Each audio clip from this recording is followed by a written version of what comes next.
යුදගනාව ශ්‍රී ලංකා ඉතිහාසය ගැන කතා කරනකොට අමතක කළ නොහැකි චරිතයක් තමයි දුටුගැමුණු රජු. ඒ වගේම දුටුගැමුණු එළාර යුද්ධය. ඉතින් මේ යුදගනාව ඓතිහාසික පසුබිමත් ඒ ඉතිහාසයට සාක්ෂි සපයනවා.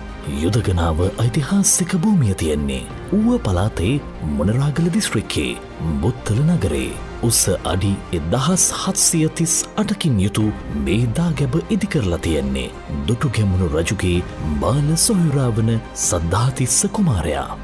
මෙවන් සුවිශාල දාගැබක් ඉදිකිරීමට හේතුව වෙලා තියෙන්නේ එකල රාජ්‍යත්වය වෙනුවෙන් මේ සොයුරන් දෙදෙනා අතර ඇති වූ ගැටුමක ප්‍රතිඵලයක් විදිහට.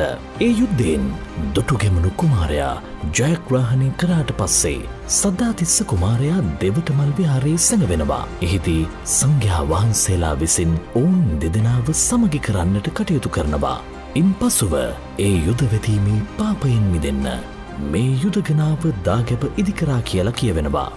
අක්කර 500ක් පුරා විහිදුණු මේ භූමි ප්‍රදේශයේ විවිධ රාජ්‍ය කාලයන් වල මෙරට පාලනය කළ රජවරුන් විසින් ඉදිකරපු විහාර මන්දිර, සෙල්ලිපි, ගල්කණු රාශියක් දැකගන්නට පුළුවන්. ඒ අතරින් විශේෂ වෙන මේ යුදගනාව දාගැබ ඌව පළාතේ තියෙන විශාලතම දාගැබ වනවා.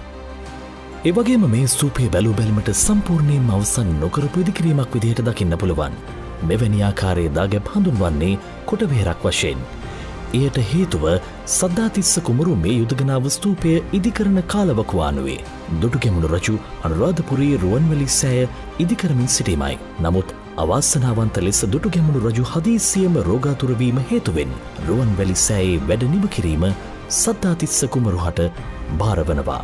ඒත් සමගම සද්ධාතිස්ස කුමරුට අනුරාධපුරයට යෑමට සිදුවීම හේතුවෙන් යුදගනාව ස්තූපය කොටවෙහෙරක් ලෙස වැඩ නිම කර වූ බව තමයි ඉතිහාසයේ සඳහන් වෙන්නේ.